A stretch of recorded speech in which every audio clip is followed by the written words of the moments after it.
Agrigento sale a 51 casi, si registra il primo a Camastra, uno nuovo a Menfi e la città dei Templi passa da 3 a 6, ma 2 sono già deceduti e uno è domiciliato fuori. Multe fino a 3.000 euro e arresto fino a 5 anni, più potere alle regioni che potranno inasprire le misure. Servono soldi dal governo, benzina in agitazione, nessun aiuto ai mass media, padri di famiglia in ginocchio. Braccio di ferro tra Sicilia e Calabria, il sindaco di Messina vuole proteggere l'isola bloccando gli arrivi, traghettano donne incinte e bambini ma dovranno denunciarsi e fare la quarantena.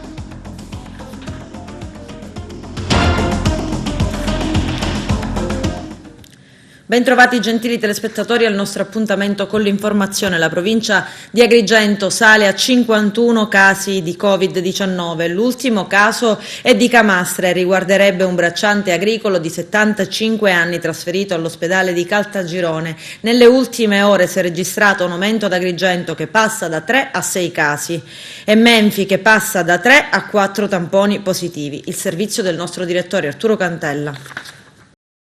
Numeri in continuo aggiornamento e che spesso non vanno di pari passo con le varie comunicazioni ufficiali e quello relativo ai casi di coronavirus nella nostra provincia.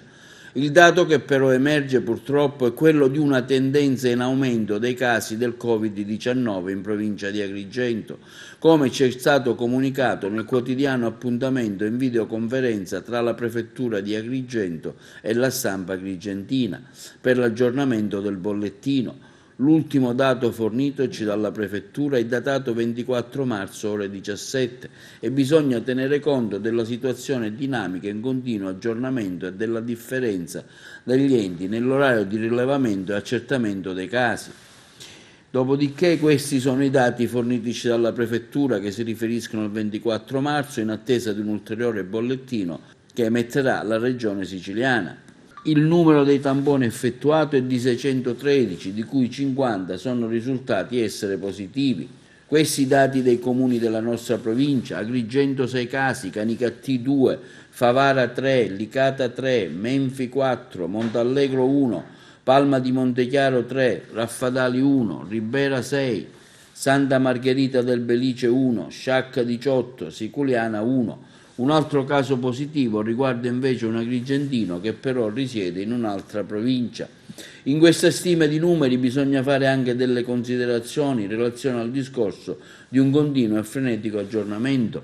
Un dato più aggiornato man mano ci viene fornito dai nostri sindaci, un caso più infatti ad Agrigento che dai 5 di ieri salgono a 6, un altro caso accertato a Menfi che da 3 salgono a 4.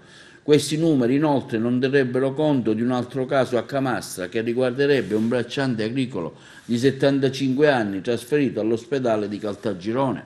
Cambiano i numeri anche dei ricoveri di agrigentini in ospedale. L'ultimo aggiornamento era sceso a 0 con la dismissione degli ultimi 2 pazienti.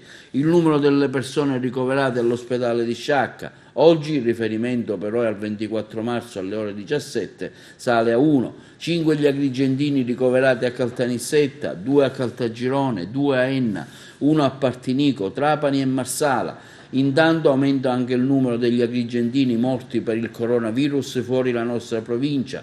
Per ora sono 3, un 70enne di Cianciana, deceduto a Monza, un 54enne di Santa Elisabetta, residente a Bergamo, un 40enne di Favara, deceduto a Bruxelles. C'è stato anche chi ad Agrigento, verosimilmente sperando di passare inosservato, visto che il viadotto Morandi è in parte chiuso ed è deserto, ha pensato di raggiungere a piedi da Villa Seta la zona dello stadio Esseneto. Non è ben chiaro cosa l'anziano dovesse fare né dove volesse effettivamente andare. Certo però che di lui si sono accorti i carabinieri che lo hanno bloccato, controllato e infine denunciato alla Procura di Agrigento. Dovrà adesso rispondere dell'ipotesi di reato di inosservanza ai provvedimenti d'autorità. A risultare positivo è anche un ex Acragas, l'ex centroavanti biancazzurro Andrea Saraniti, è risultato positivo al Covid-19. A darne comunicazione è il Vicenza Calcio, società dove gioca il Palermitano. Il calciatore è in buone condizioni di salute, non lamenta più sintomi e resterà in isolamento volontario presso il proprio domicilio nel quale si trova dal 9 marzo assieme alla famiglia come da procedura sanitaria. Nuovi provvedimenti dello Stato, multe fino a 3.000 euro e detenzione fino a 5 anni, più potere alle regioni nell'inasprimento di altre misure restrittive. Il Presidente del Consiglio Giuseppe Conte inserisce nuove regole per combattere il coronavirus. C'è il servizio. Nuovo decreto approvato dal Consiglio dei Ministri. Ieri il Premier Giuseppe Conte è tornato a parlare all'Italia. Due le esigenze da soddisfare: costringere i cittadini a restare a casa il più possibile usando il deterrente della sanzione pecuniaria e rimediare allo scontro continuo fra governo e regioni, provando a mettere ordine nella filiera istituzionale.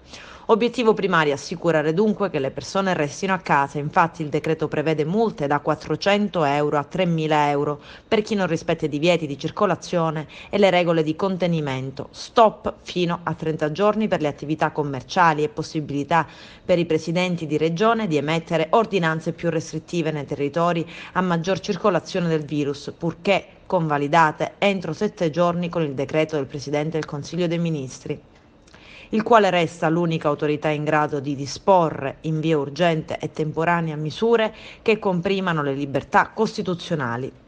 Dal punto di vista delle sanzioni penali, il decreto stabilisce che viene punito con il carcere da 1 a 5 anni chi è in quarantena perché positivo al coronavirus ed esce intenzionalmente di casa violando il divieto assoluto di lasciare la propria abitazione, perché si incorre in un reato contro la salute pubblica, provocando il diffondersi dell'epidemia.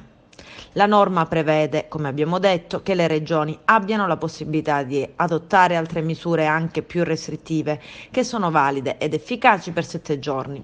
Lo stesso vale per le ordinanze dei sindaci rispetto al Presidente della Regione. Conte ha poi chiarito il dubbio in merito alla possibilità di promulgare le misure restrittive fino a fine luglio. Lo stato di emergenza per 6 mesi non vuol dire, dice, restrizioni fino al 31 luglio. Siamo pronti ad allentare le misure in ogni momento, speriamo prestissimo.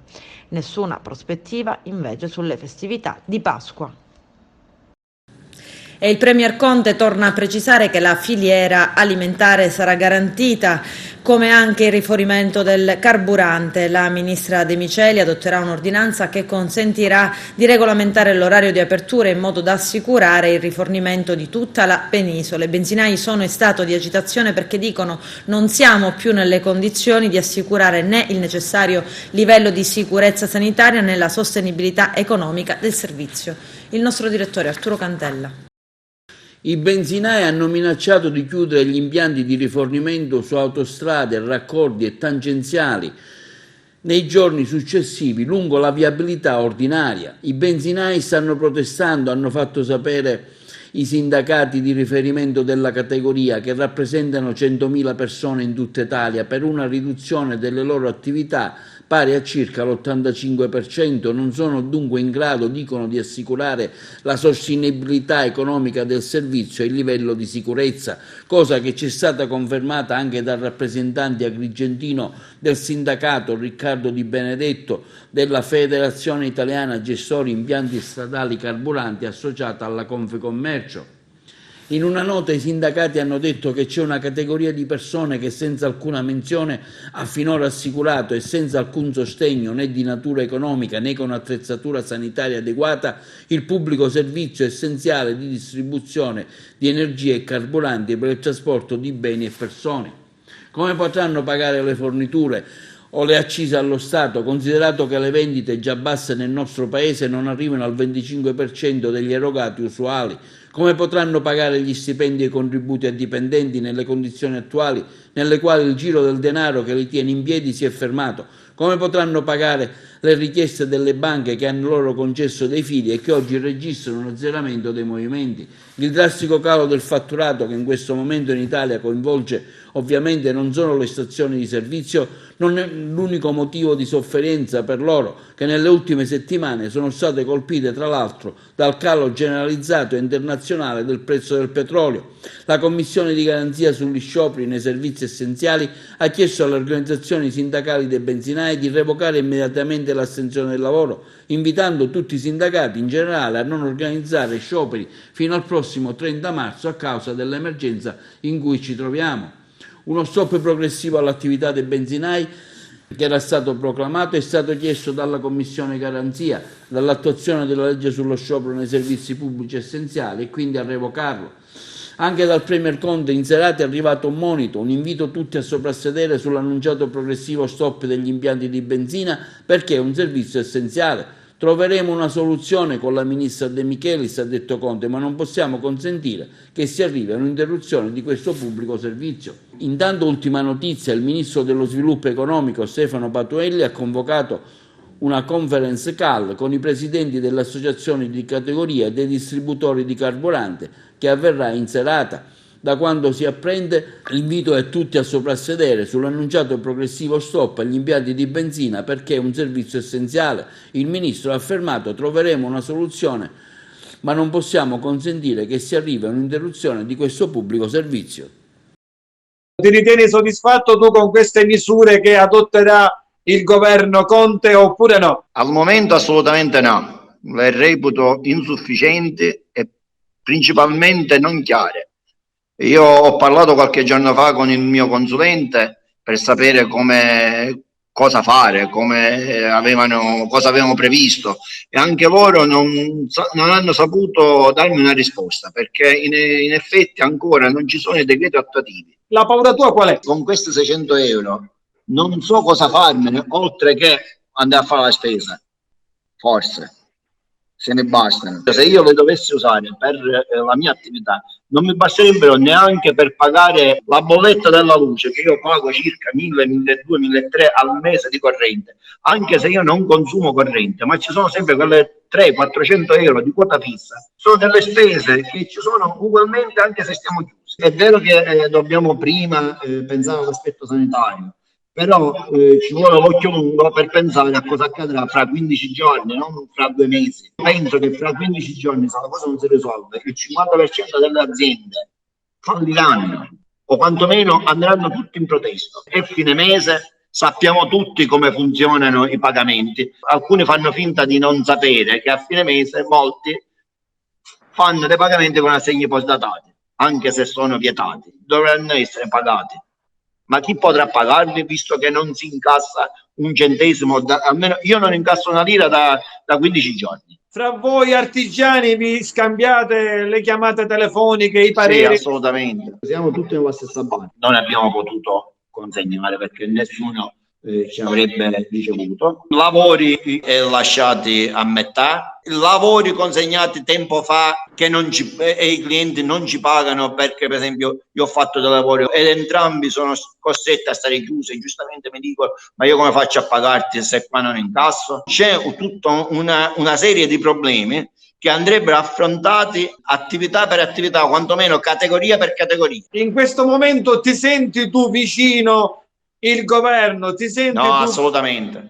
assolutamente no. Non so nei prossimi giorni cosa accadrà, ma al momento no, perché le rassicurazioni che ci danno non ci rassicurano per niente. Non c'è niente di chiaro. Se non si risolve entro 15 giorni, buio, brutto. Per i dipendenti io ho fatto la richiesta di cassa integrazione, ma anche per questo è ancora tutto in aria, non si sa se deve pagarlo all'INPS, se deve pensarci la regione, tutto in alto mare perché non c'è niente di concreto.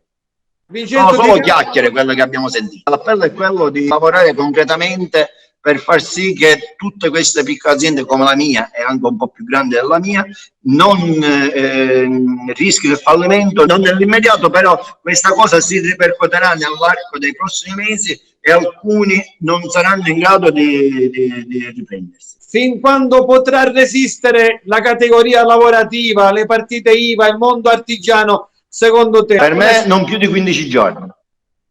Addirittura? Sì, passato il marzo poi saranno problemi. Ed il governo si è anche dimenticato dei mass media, i dettagli nel servizio.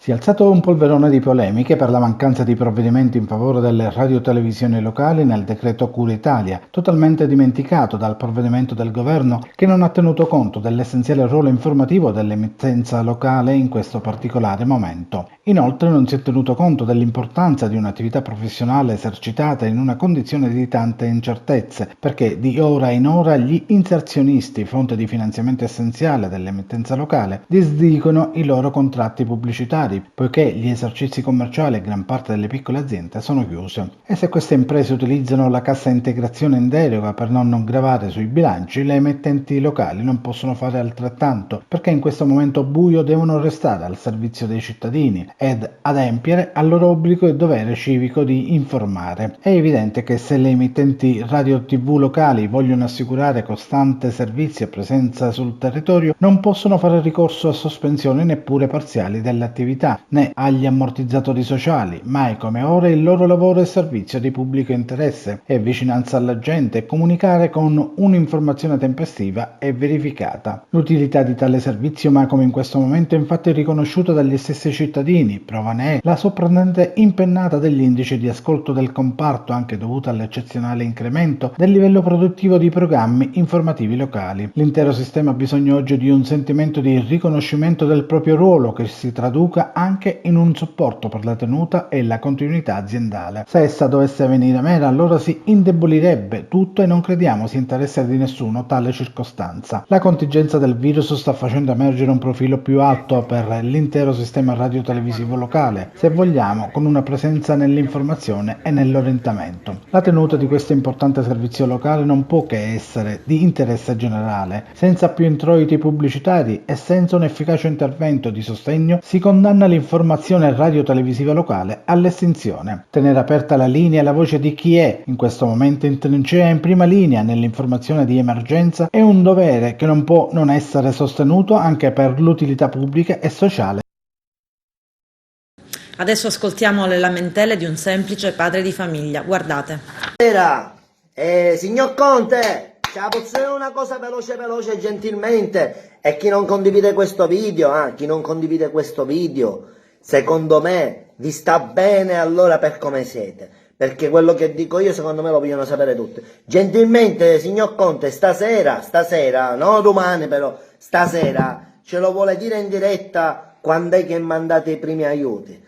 Chi è che è in cassa integrazione quando arrivano i primi soldi? Perché io lo dico io già 15 giorni, 20 giorni circa che stiamo dentro e siamo alla frutta. Proprio arriva. Le dico una cosa, come me, chi è che c'ha questi bambini? Vedete questi bambini qua? Mia figlia sta mangiando questo pezzo di pane con la Nutella. Se come mia figlia altri bambini fra qualche giorno non riescono a mangiare sto pezzo di pane, sia tranquillo che lei non se ne sta a casa senza rimorso, perché faceva la rivoluzione. Forse non è chiaro il discorso, quindi gentilmente stasera, per rasserenare un po' a tutti, deve dire quando è che arriveranno i primi soldi di cassa integrazione, quando arriveranno gli aiuti, non si sa, marzo, aprile, maggio, forse prima, dopo, arriveranno, abbiamo bisogno ora. I piccoli faniero, signor Conte, i piccoli faniero, sindaco Orlando di Palermo, venisse a fare pure lei. Ci sarà sta ricchi. Adesso c'è la pubblicità, tra poco vi aspetto.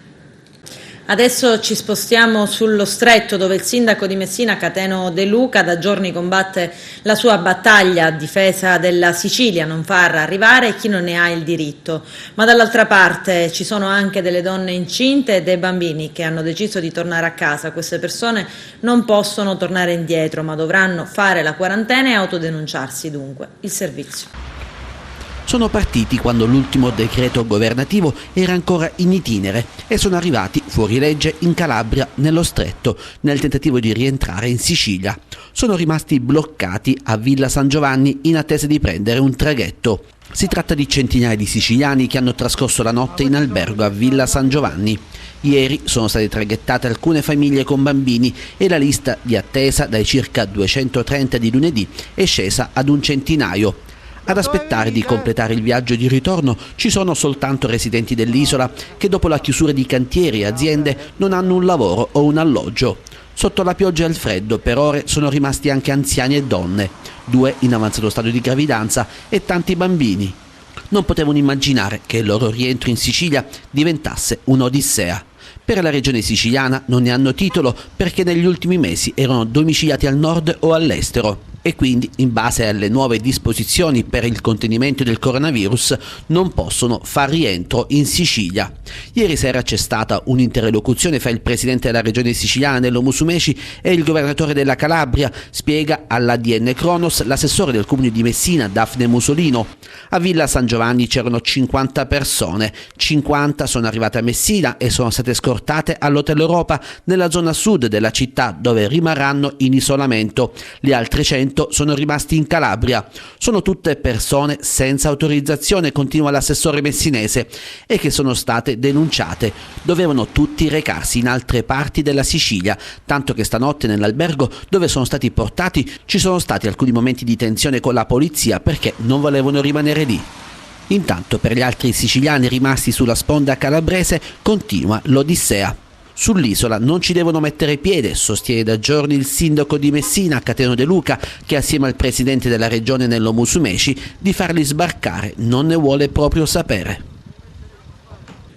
E c'è un nuovo piano del governo Musumeci che prevede vari step. È stato illustrato durante una conferenza stampa a Palazzo d'Orleans dal presidente della regione Nello Musumeci e dall'assessore alla salute Ruggero Razza. Prevede 600 posti di terapie intensive e altri 2.800 posti letto dedicati all'epidemia Covid-19. Lello Casesa. Presentato nel corso di una conferenza stampa il piano del governo nel caso peggiore del contagio Covid-2019. L'incontro, svoltosi a Palazzo d'Orleans, è stato presentato dal presidente della regione Musumeci e dall'assessore Razza. Il programma prevede 600 posti di terapia intensiva ed altri 2.800 posti. Il programma è confermato nella peggiore delle ipotesi per far fronte al piccolo di 7.000 contagiati atteso a metà aprile in Sicilia. Attualmente, ha spiegato Razza, i pazienti contagiati in terapia intensiva sono 67 su un totale di 337 ricoverati e sulla base delle analisi effettuate sull'andamento del virus nell'isola, l'ipotesi prospettate è ancora remota. In questo momento in Sicilia sono attivi 213 posti di terapia intensiva e 800 posti letto Covid. L'obiettivo è raggiungere entro il 20 aprile 587 posti di terapia intensiva e 2.798 posti letto riservati ai pazienti con coronavirus che vanno ad aggiungersi alla dotazione esistente. La distribuzione nel territorio prevede di attivare 298 posti letto a Palermo, 390 a Catania, 334 a Messina, 113 ad Agrigento, 139 a Caltanissetta, 120 ad Enna, 130 a Ragusa, 98 a Siracusa e 55 a Trapani. Se si dovesse entrare in una fase ancora più aggressiva dell'epidemia, i posti potrebbero essere incrementati. Il piano prevede il raddoppio dei posti letto di terapia intensiva nelle varie province, 128 a Palermo, 112 a Catania, 15 ad Agrigento e così via, ed entro il 20 aprile prevede di aumentarli ancora a 162 a Palermo, 128 a Catania, 112 a Messina, 23 ad Agrigento e così via. Anche le cliniche private convenzionate daranno il loro contributo mettendo in rete i loro 130 posti di terapia intensiva ed i reparti per raccogliere pazienti non affetti da Covid e decongestionando gli ospedali pubblici. L'aumento dei posti negli ospedali dipende principalmente dall'arrivo dei ventilatori da parte della Protezione Civile Nazionale. Finora, dice ancora Razza, ne abbiamo ricevuti 13 ed altri 10 li abbiamo recuperati autonomamente, ma da Roma ci hanno detto che dalla prossima settimana ne arriveranno altri. La Regione ha comunque pronto un piano B in caso di ritardi da parte della Protezione Civile. Adibire le sale operatorie esistenti, al momento inutilizzate per lo stop agli interventi chirurgici non urgenti, a posti di terapia intensiva con l'uso dei macchinari presenti, come già sperimentato con successo in Lombardia. È chiaro, Come ha spiegato Musumeci, che il piano coinvolge anche hotel che saranno impiegati come strutture per la quarantena preventiva o post ricovero di chi per varie ragioni non può trascorrere l'isolamento a casa propria. La Regione ha già raccolto numerose adesioni fra gli albergatori che hanno messo a disposizione le loro strutture e conta di attivare almeno 1000 posti letto in tutto il territorio che saranno pagati ai privati con una tariffa stabilita dallo Stato.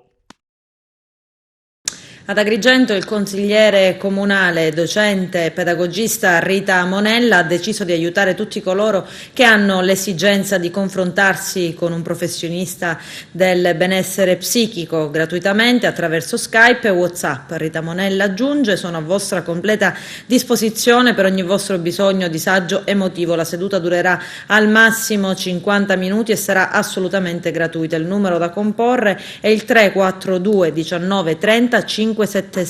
Dobbiamo farcela, dice, ma quando si accusano stanchezze o momenti di crisi, in molti non sanno a chi rivolgersi, conclude. E a Ribera raccomandazioni da parte del sindaco in 3 lingue, in romeno e in arabo, oltre che in italiano. Il nostro direttore Arturo Cantella.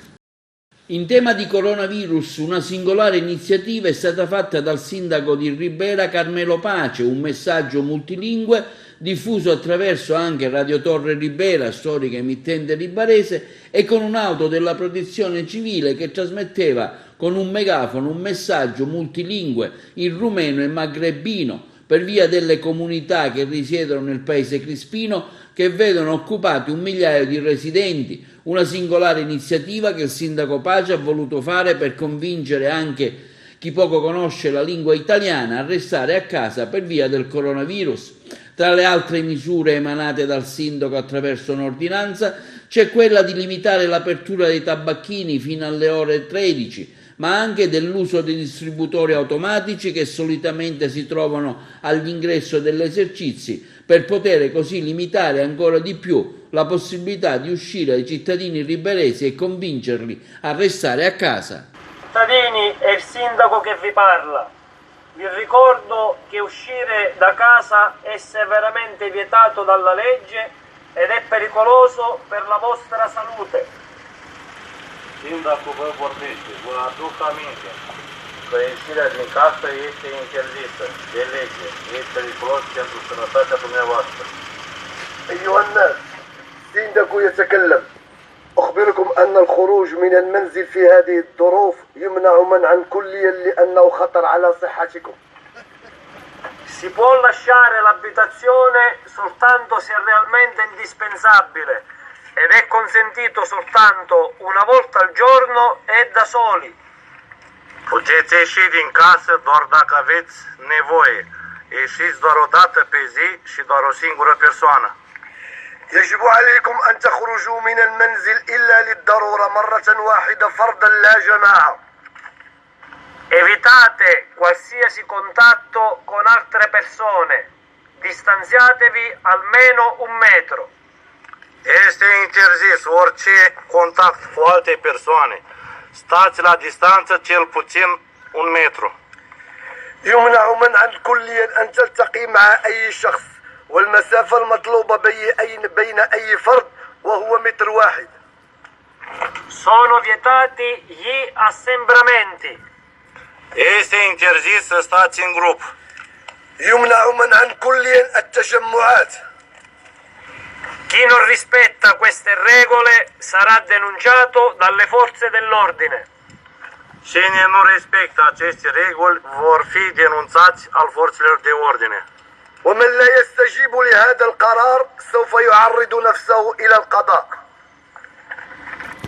Oggi 25 marzo, data che gli studiosi individuano come l'inizio del viaggio ultraterreno della Divina Commedia, si celebra per la prima volta il Dante Dì, la giornata dedicata a Dante Alighieri, recentemente istituita dal governo. Vediamo.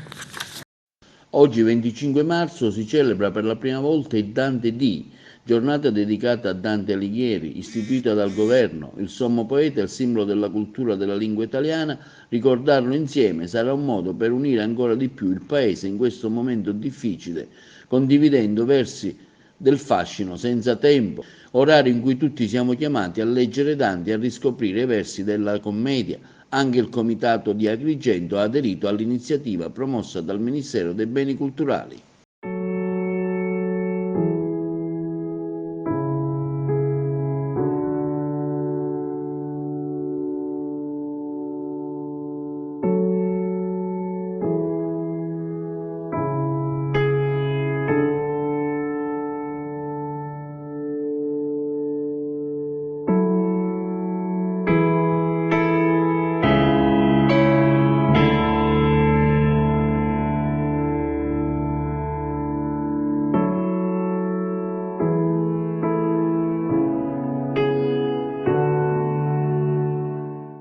Due cose hanno di veramente stupefacente le stelle.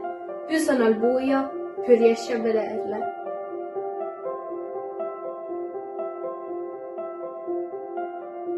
La luce di cui esse brillano risale ad una fusione nucleare avvenuta migliaia di anni fa, in qualche angolo remoto e silenzioso dell'universo.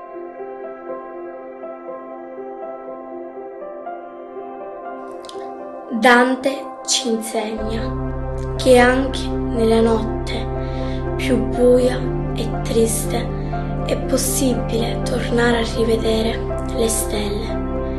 In questo nostro viaggio, in questo nostro tempo difficile e angoscioso, una speranza ci guida, la luce, le stelle e la fede.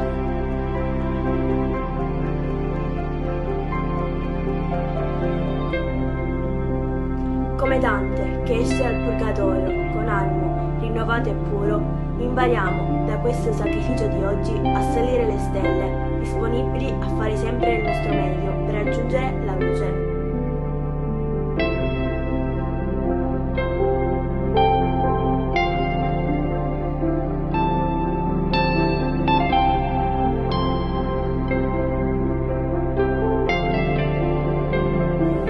E se la forza viene meno, o se il coraggio si affievolisce, ci faremo guidare dall'unica forza che ha il potere di muovere l'universo intero, l'amore.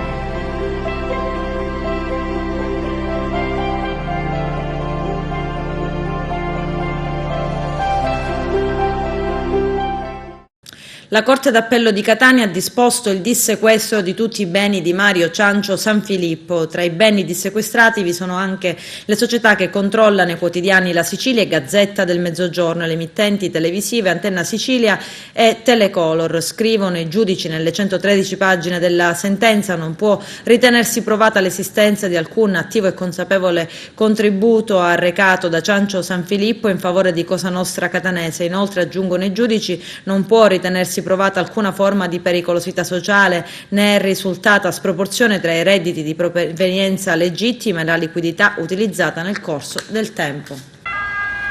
Avrebbe chiesto un gratta e vinci prima di sparare alla madre della titolare dell'edicola rivendita di tabacchi e poi togliersi la vita.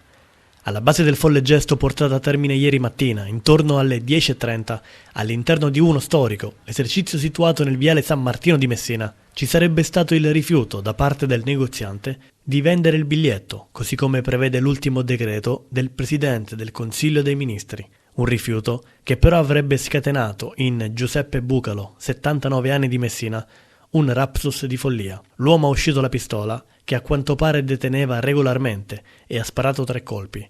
Il bilancio finale di una mattinata di follia in pieno centro cittadino è di un morto e di un ferito.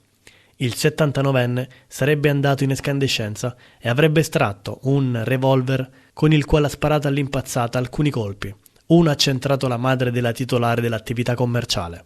La donna, di 78 anni, è stata trasportata in gravi condizioni al policlinico, dove è stata sottoposta ad un delicato intervento chirurgico per l'estrazione del proiettile. La prognosi resta riservata. L'anziano ha poi rivolto l'arma verso di sé togliendosi la vita. A lanciare l'allarme è stata la titolare dell'attività commerciale, che è rimasta illesa.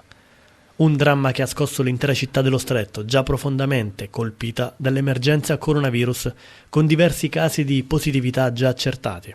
E proprio per evitare i contagi da qualche giorno è vietato ogni tipologia di gioco d'azzardo, compreso il gratta e vinci, attività ritenute non essenziali.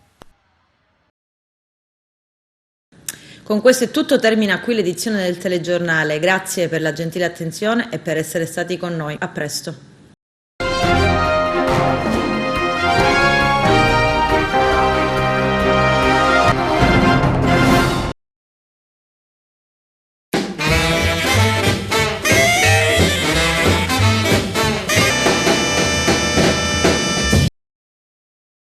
Uscire dalla violenza. Si può. Sostieni il centro antiviolenza Telefono Aiuto. Il servizio contro la violenza fisica, psicologica, sessuale ed economica. Da oggi puoi farlo senza alcun onere economico, destinando all'associazione il 5 per 1000. Basta scrivere il codice fiscale 9303 58 10 840. Invita a farlo anche ai parenti e agli amici. Non è una quota in più da versare, ma una diversa destinazione delle imposte che si pagano allo Stato. No alla violenza. Sì a Telefono Aiuto. Per la tua pubblicità su TVA chiama il numero 337 96 55 60.